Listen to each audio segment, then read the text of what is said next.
Welcome back to Loving Honestly.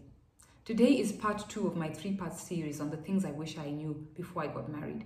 Last week I talked about how it takes 2 people putting 100% effort each into the relationship. You don't have to do it alone. And I also talked about handling disappointments.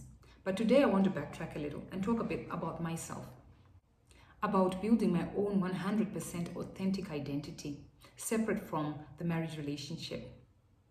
Now, a little bit of history here. When we got married, within a few months, we moved far away from home. I left my family, he left his family, we left our friends. I left my job and he got a new job and we had to go far away from home. We couldn't speak the language, I didn't know the people. And we were in such a remote place that I couldn't just immediately get a job. It was really hard. It was so excruciatingly difficult at times that it took a toll on my mindset.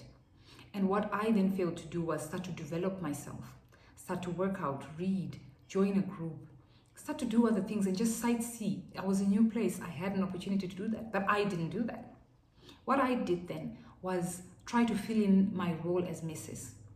Try to become the best wife I could be. During the day, all I would do is prepare for my husband to get home. And when he got home, I'd flood him with questions. I'd flood him with anything so that I could get his attention and to really just cling on to him for dear life because I didn't know what else I could have done. But now in retrospect, I know that I should have been developing myself, develop my skill. Yes, maybe we didn't have the resources that we have. We didn't have the connectivity that we have now. But I could have found a friend or two. I could have learned the local language. I could have read some books and started writing. I wasted a lot of time brooding on the future and trying to figure out who Mrs. is and not who GC is. And that really took a lot of time away from me. You know, it's one thing to try and be this married woman that needs to make a mark in the world. You're already there, the relationship is set, he is there with you. It's another thing to lose yourself within that process. So I needed to differentiate myself from my husband, but I didn't do that. I clung on to him and it took me years to undo that. Instead, I should have been able to see that our relationship is already set. And now all I needed to do was enhance myself so that I could play a part and give my 100% effort.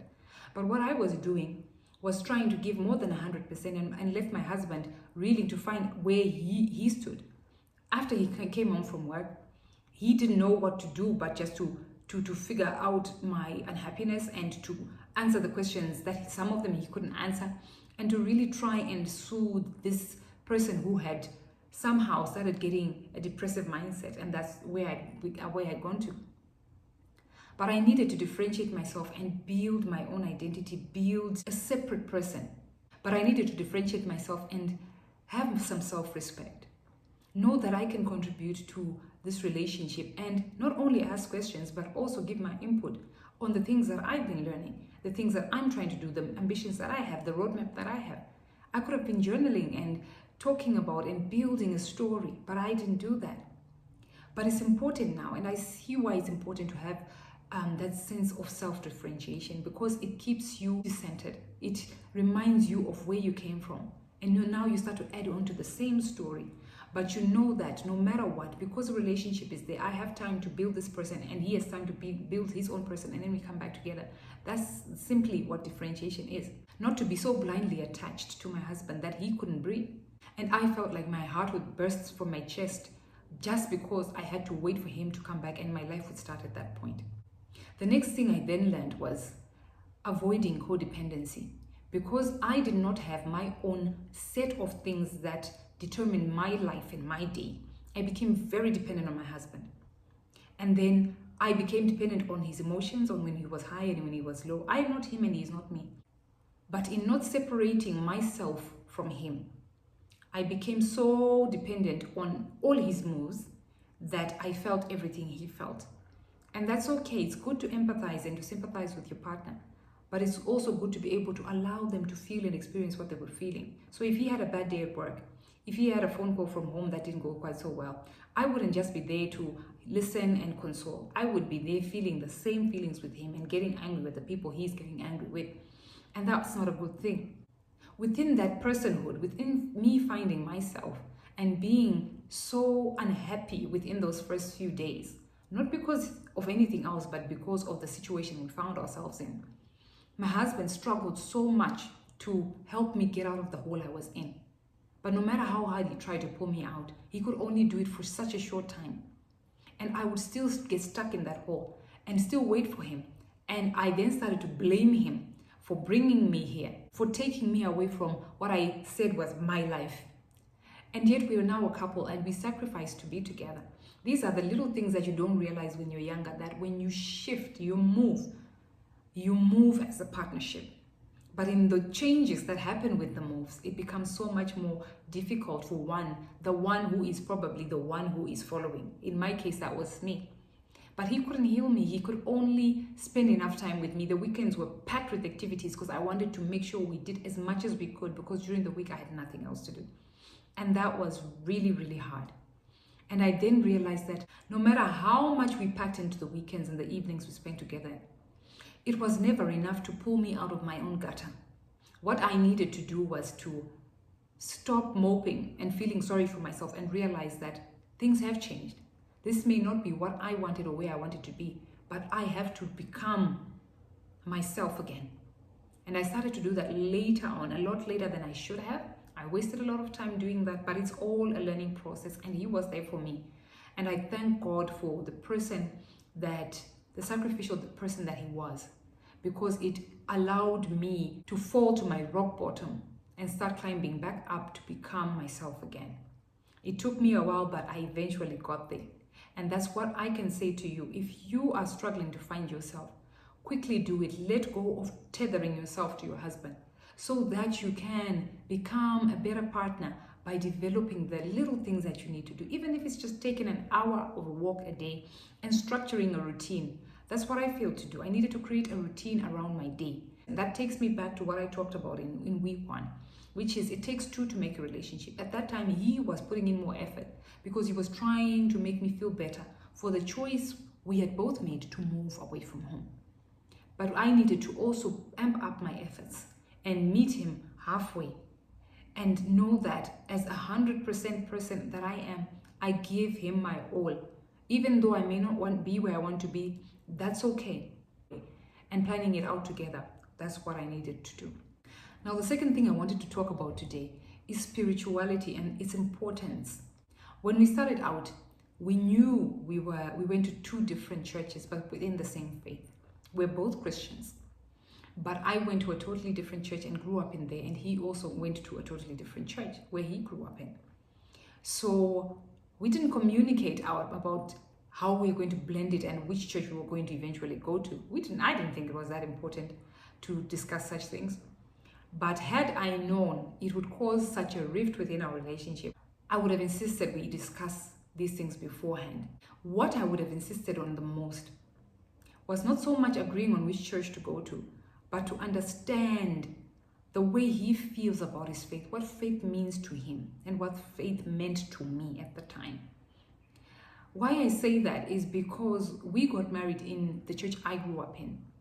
It was a token of appreciation for my mom. It was a difficult decision for him to make, to come over to our side, but we did agree on the fact that we would get married at our church, at the church I grew up in, and then I would eventually join his church after the wedding. And that was our good balance. But it wasn't so simple of a choice for me. And I don't know why actually that I made it that difficult now that I think about it. But what I do know is understanding what faith means to you and faith means to him is very important. If both of you are not churchgoers or believe in a certain kind of faith, this may not affect you. But if both of you have strong views about where you come from, at least understand your why around how you practice your faith, why it's so important to you, and how you can move forward together. In mentioning that, it's not so much about which church label you go to. For me, what I then eventually did was say it's not necessarily about where we go, even if we chose a new church for neutrality purposes. It was more about the faith rather than the worship house we go to. It took me a lot longer to set my mind on actually stepping into the new church, his church. And it took me a lot longer because I actually hadn't reconciled what faith was to me. I grew up in a Christian home. I grew up knowing what church was and going to Bible study and going to the worship service. But I didn't have a connection with God. I didn't have my own connection to God. And once I started realizing that, I realized, you know what? He has had a very good understanding and relationship, personal relationship with God. So why am I the one making it difficult for him? When he, without fail, goes to church every single Sunday and he wants me to join him. But because of a loyalty and a certain childishness I had around the idea of shifting away from my church, I then said, you know what? I actually need to learn what this Christianity really means. And then I started attending church with my husband. And it changed for me. Because spirituality is a personal journey.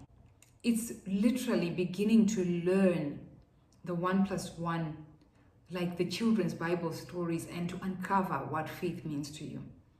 And I had to do that. I had to really own up to the fact that I didn't know what I didn't know.